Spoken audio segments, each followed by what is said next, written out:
baseball fans, but there's so much to talk to you about. I want to hit you first on the Astros-inspired uniforms. Did you guys create those specifically, or was that just a fluke that they looked like that cool Astros uni from the 80s?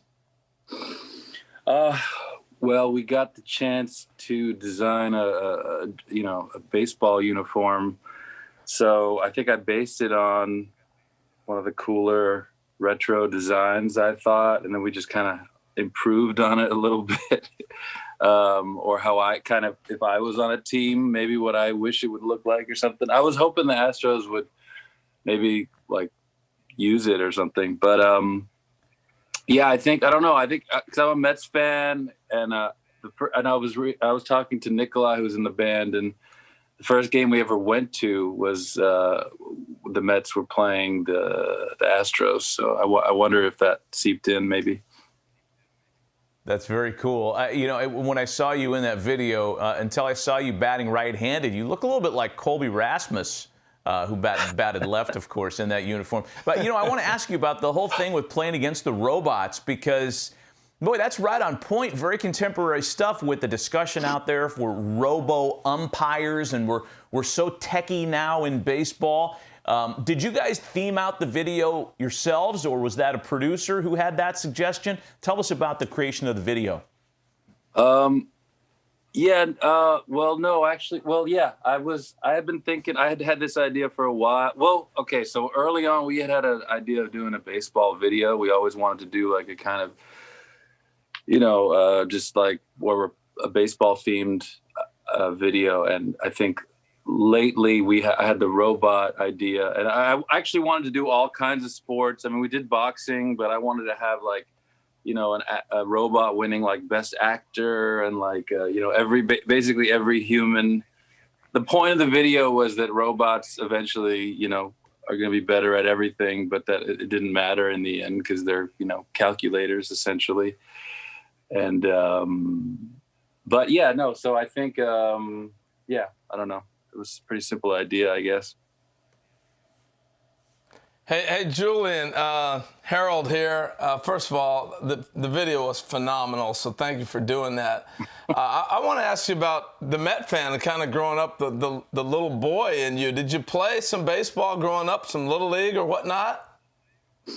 Not really. I mean, I grew up playing basketball mainly. I guess that's kind of like the sport if you kind of grow up in the city. But I do want to say something, Harold. This is the reason why I want to do this, because I'm such a big fan. I think you're definitely my favorite sports baseball analyst, and I just wanted to speak on behalf of the Met fan base, which I have no right to speak for, and on behalf of the Mets organization, who I also have no right to speak on their behalf.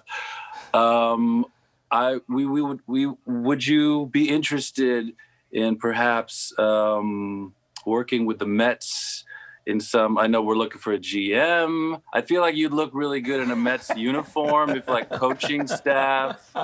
Honestly, I've only had a few really strong opinions about certain.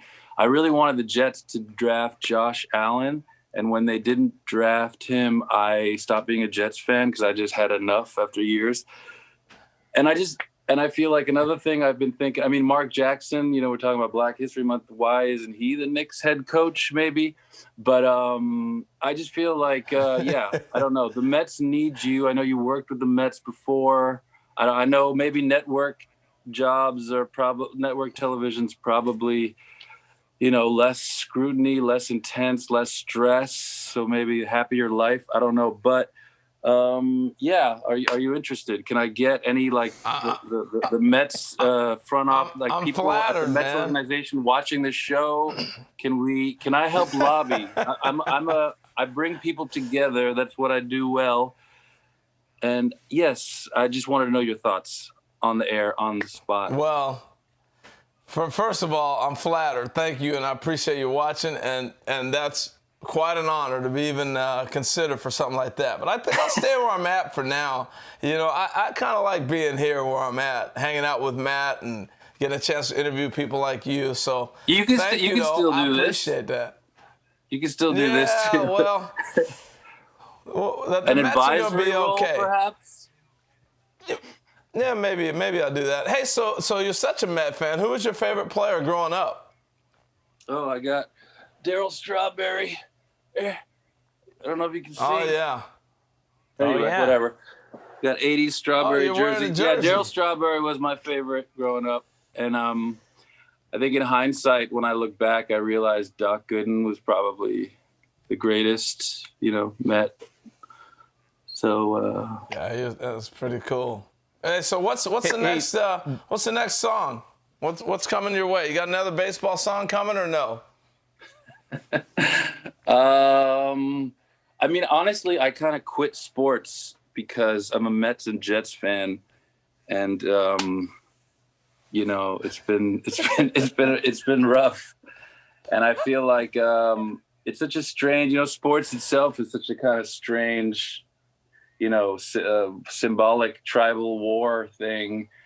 And so I guess I'm more thinking of like politics because it's almost like real, affects things. But I mean, I think sports is great and entertaining and storytelling. And but yeah, it's just been, you're rooting for, the owners and the front office and stuff. And so when I don't know. That's why we need people. You need people that you believe in those positions, I think, to really root for a team.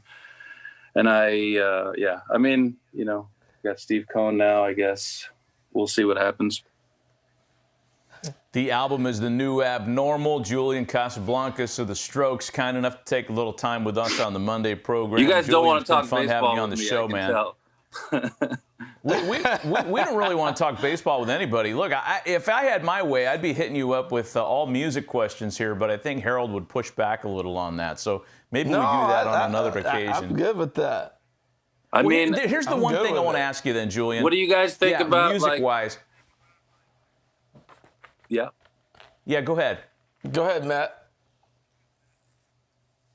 Well, I want to ask you this music-wise because you're a New York-based guy. Band is New York-based. Did you guys cut your teeth on the Ramones and New York-based groups as kids, or was there some other influence that nobody knows about that kind of permeated and seeped in there somewhere?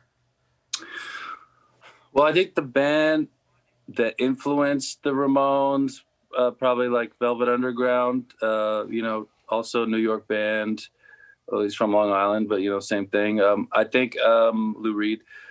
I think the Velvet Underground had a huge effect in kind of New York punk scene. I think it was like Velvet Underground plus kind of just the city atmosphere kind of created that sound. So people compare us to a lot of those 70s bands like the Ramones, but I think it's actually the Velvet Underground more than anyone. I mean, I grew up pretty much awesome. Velvet Underground. Bob Marley was like my dream hybrid. Hey, Julian, we appreciate the visit, man. Thanks again for being with us. And we would encourage everybody, check out the video. It's really a lot of fun. The video for the adults are talking with those cool Astros-inspired unis. Interesting stuff from the perspective of a Mets fan, too. Julian, thanks, man. Best of luck with the single and the album. Come Grammy time for sure. Thank you, Harold. You have a beautiful mind. The Mets need you.